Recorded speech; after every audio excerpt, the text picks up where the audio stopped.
Hey everybody, Todd here. I'm up at the Northland, getting ready to go out and spend some time in the woods working on food plots today.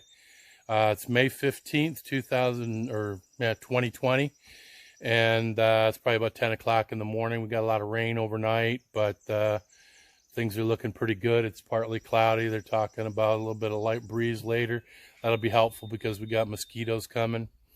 You know, we're still up here in northern Michigan, and there's like very little green up happening right now. So the next week or so is weather forecast to be in the 60s, even up into the 70s. So with the rain that we just got, the warm temperatures coming, stuff will green up here real fast. So with the ground soft from the rain, I thought I'd get out and do some work on the food plots.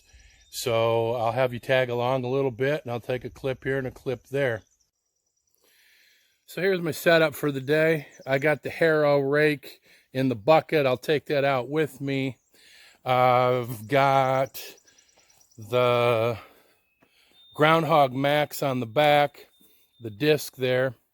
I actually threw my trailer hitch on top of there just to add a little bit of weight. What the heck, it ain't gonna hurt, right? So that's what I'm going to go get started with and kind of pick up on two of those food plots on the north end that, you know, that I've been working on here. I'll show you. I talked a little bit about the green up, right? That's a whole stand of popple trees, right? You barely see a bud on a single one of them, man. Look at the grasses, everything's brown. Yeah, you know, if you remember, I got snowed out of here last weekend. So I had 1.5 inches of snow when I pulled out. So, yeah, we're definitely waiting on green up. But, yeah, let's go get working on some food plots. My goal is to be able to plant buckwheat by June the 1st. Well, I'm probably going to do it last weekend in May. But so that's the deal. All right, I'll be back with you later.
Okay, I spent about 5 minutes making a couple of loops around with the tractor and the Groundhog Max disc plow.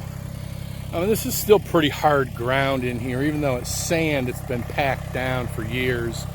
So what really works for this thing is going into circles and figure eights. That's their recommendation. You can see in about 5 minutes, man, I've really worked this thing up pretty good. Now, I'm not putting any more weight on it than, okay, you can see I put my trailer hitch on top to give it, what, 10 pounds more. And I suppose if I wanted to rig something up, I could rig up a weight for that, but I'm not going to. I don't see a need to. So, you know, that's what I've got for the whole food plot. I've got my Harrow drag. Once I get this ripped up some, I'll be able to use that Harrow drag to really create some bare dirt. And that's all I care about, is getting enough dirt, get it worked up, leveled out. Welcome back, everybody. So I spent about 1.5 hours, maybe even a little bit more, discing this whole parcel up. And here's the thing. On any normal food plot, it wouldn't take anywhere near that long with that disc, because you'd be able to run in high gear. I can't run in high gear. I mean, let me show you what I'm up against here. And this is, remember, we're establishing this from a wooded lot, for crying out loud. I mean, look at the ruts in here and stuff. So, and that's actually leveled out compared to what I started with, you know. But, so I got the Harrow drags hooked up. I'm going to go ahead and drag it. That's going to level a lot of this stuff out. And I'll be able to move on to my next food plot for the day. So, I'm back. I've dragged it. And it was just getting so bogged down with sticks and debris and grass that I ended up raking it up into piles. And I'm just going to get rid of the piles. That's all there is to it. Yeah, there's organic matter in there that could aid in helping us with the soil, but it's also full of sticks and other hard debris. And you can see there's piles everywhere. Is what it is. I've been through this before. And I'd rather just scoop it up with a bucket, dispose of it, get all that debris out of here. Because when you mow it at some point, that way that crap's not, it's already going to still have sticks and crap in there, but we'll get that crap out of there. We'll go ahead and plant the buckwheat and try to improve the soils that way, going into a just Sturgis no-till buckwheat followed by winter rye for a couple of years cycle. So all right, I got these piles I got to get scooped up and get out of here. Back in a little while. Hello again, everybody. I'm back. It's 5:30 in the evening right now. I've been on this food plot all day. I think I got started here probably around 11. I did take a break for lunch. But here's what we got. I'm at the far end, the west end. And we're done. Obviously, I hit it with the disc plow. Then I dragged it. I raked all the debris into piles, pitched those. It took me quite a while to collect all that. I mean, you're talking about all kinds of sticks and, you know, crap like this. Just, you can't leave that in there. I'll have a hell of a time with a mower or anything like that. So I made the decision to do that. Then I raked it a different direction to smooth it out good, which kicked up all kinds of additional stuff. So I raked it again, took the piles off it again, but there you go. That is ready to just, I'll hit it with a cultipacker just to pack it down good before I seed it. Then we'll seed it and hit it again with a cultipacker and call it a day. So one down. I still got plenty of daylight. I should go work on that other food plot. I've really only got a small part of it that I need to disc up. So here's Greg's food plot. We took a bunch of stumps out. You saw that in a different video. We kind of claimed this area here. That's what I got to get disked up. I came in here and I did disc up that and kind of leveled out the middle. But now I've got to take care of this down here, and then I'll drag it all out. So I'll get working on that right now.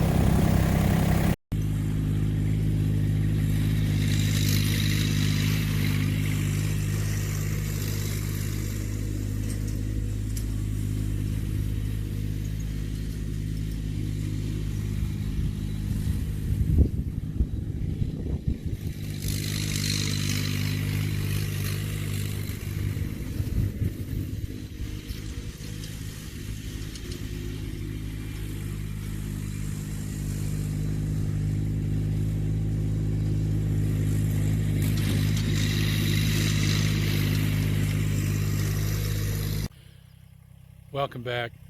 Today is Saturday, May the 16th. I did get in there and get that disked up. This is Greg's food plot. Got that disked up at the far end last night, left it overnight. Came back today and used the Harrow drag on it. Got that all dragged out, so this one's ready to plant.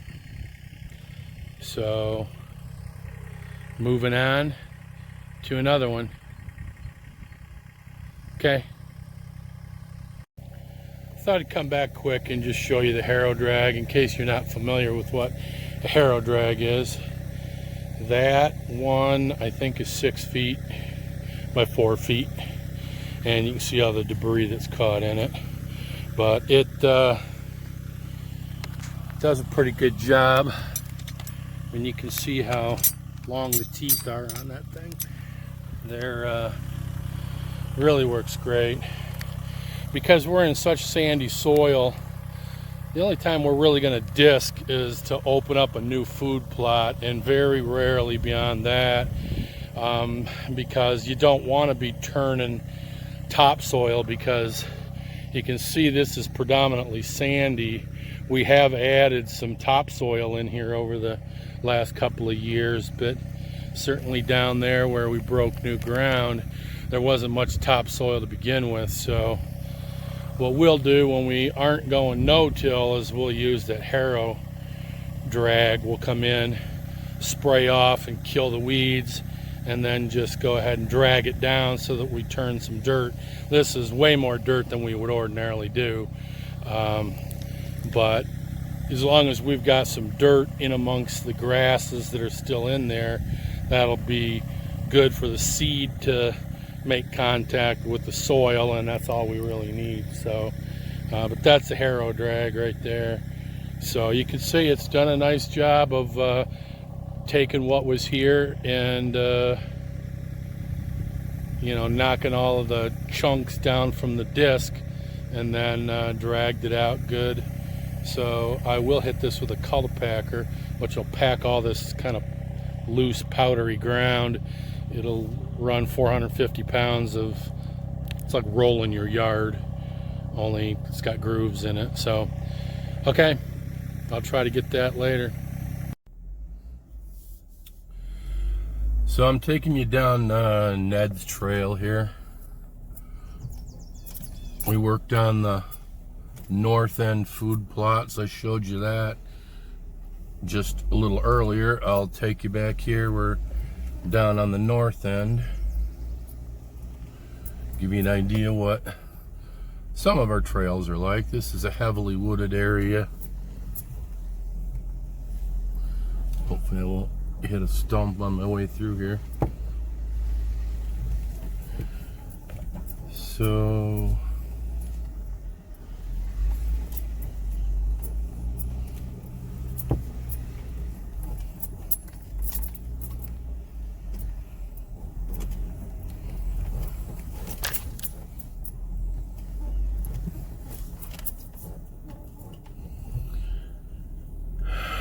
Ned is been named the Stump Meister because this area is so full of stumps. Now, we've pulled a lot of them, but that's the deal. We call him the Stump Meister, and we've named this Stumpyville. So here's his deer blind over here, brushed in. We're going to move that over next to the tree so that it's about a foot from the tree. His old blind is back there, and then swinging around this way. This is south. Here's the food plot. He's got 2 apple trees that we planted, or he planted, oh, we think 2 years ago. Quite heavily wooded. The swamp goes back that direction. There's just a ton of deer beds back in there and deer trails. Over here, where you see those orange flag poles. He planted some blueberry bushes there.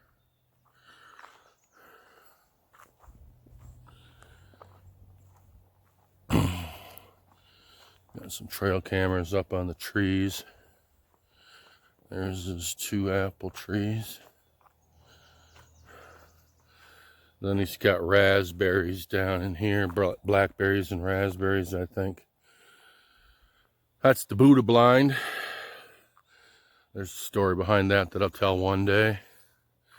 Then this is another road going out the back end of this, and it ties into the main trail that goes out towards my blind. Looks like the sun is actually trying to poke out. So back here at the end of the blind, or the back here, I think we determined this is about a 90-yard shot from his blind. You can see it way back there. So just to give you another look, and we worked this up yesterday, dipped it and dragged it. We'll plant it in buckwheat. He was able to get lime down. So, okay, I'll move on and show you another. So we're down here at Evan's blind, Candy Shack, home of the Candy Man. There's a story there that we'll go into at some point too. There's Evan's blind.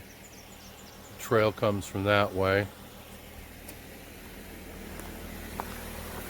I'll show you his back trail where he can walk into his blind screened.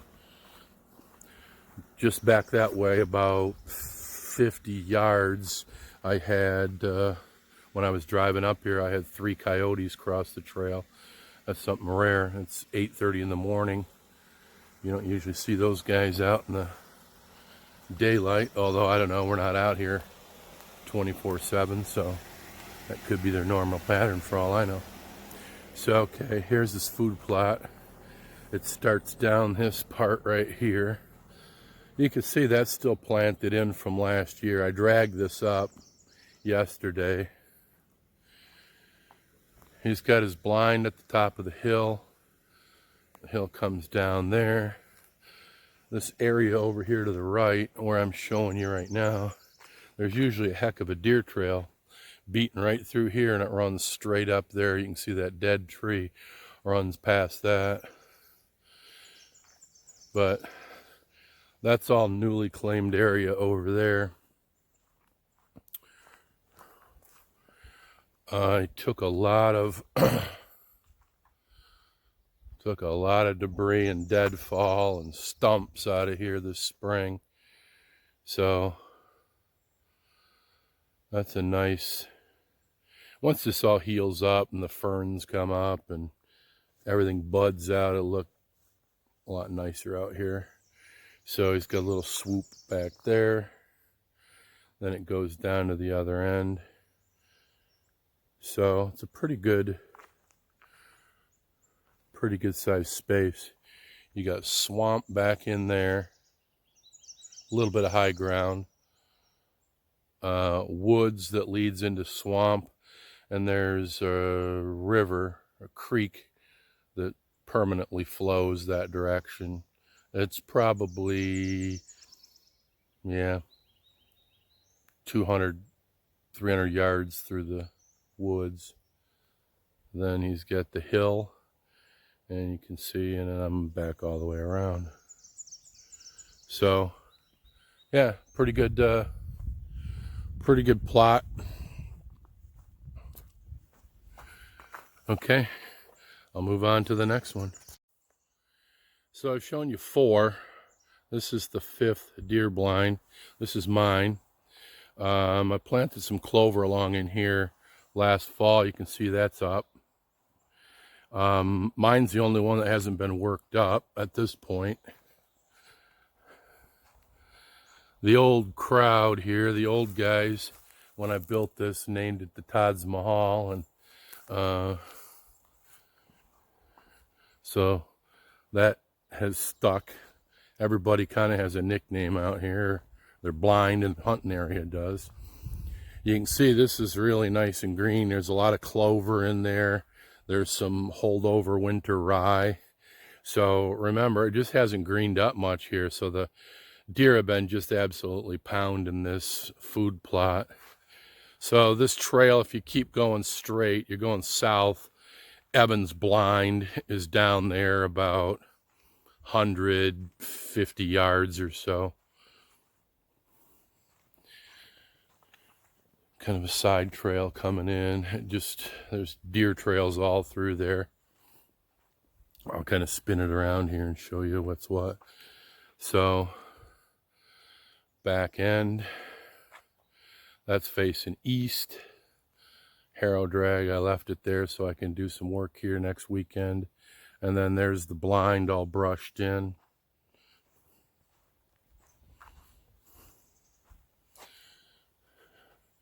There's a water hole that I put in back there. Down here, we're on the top of a ridge that goes down into a swampy area. There's a trail that kind of goes down there and loops around at the bottom of the hill. And then there's the blind from this side.